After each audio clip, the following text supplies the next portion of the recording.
সম্মানিত হাজিরিন, এই পূজার সময় আল্লাহ মাফ করুক, আমাদের অনেক মুসলমানদেরকে দেখা যায় পূজা মণ্ডপে যায়। তো পূজা সংক্রান্ত কয়েকটা বিষয় আমাদের খুব ভালোভাবে জেনে রাখা দরকার। এক নম্বরে হচ্ছে পূজা মণ্ডপে যাওয়ার বিধানটা কী। কোনো ব্যক্তি যদি পূজা মণ্ডপে যায় তাহলে তার বিধান কী। এখানে একটা বিষয়, কেউ যদি ইচ্ছাকৃতভাবে মূর্তিকে পূজা করতে যায় তাহলে এটা তো শিরিক, এতে কোনো সন্দেহ নেই।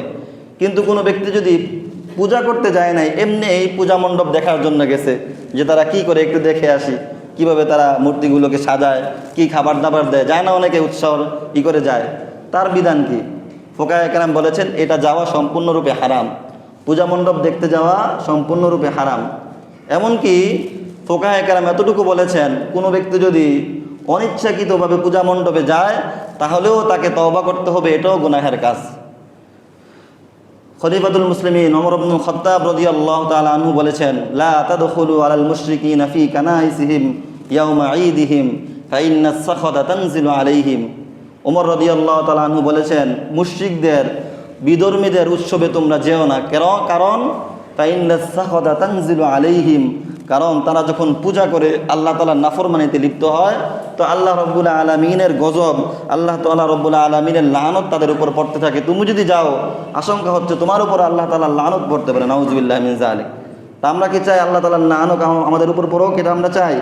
আল্লাহ রব্বুল আলামিন আমাদের সকলকে হেফাজত করুক। তাহলে পূজা মণ্ডপে যাওয়া সম্পূর্ণরূপে হারাম।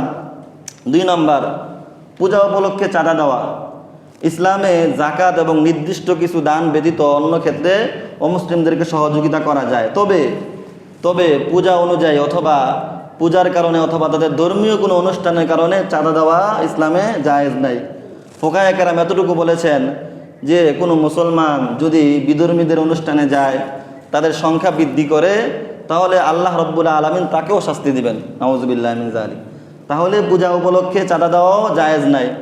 3 নম্বরে, অনেকে আছে পূজা উপলক্ষে তাদেরকে শুভেচ্ছা জানায়, স্বাগতম জানায়, আছে না, তোমাদের পূজা শুভ হোক, উপভোগ্য হোক, বিভিন্নভাবে অভিবাদন তারা জানায়। এটার বিধান কি? ফুকাহায়ে কেরাম বলেছেন এটাও সম্পূর্ণরূপে নাজায়েজ।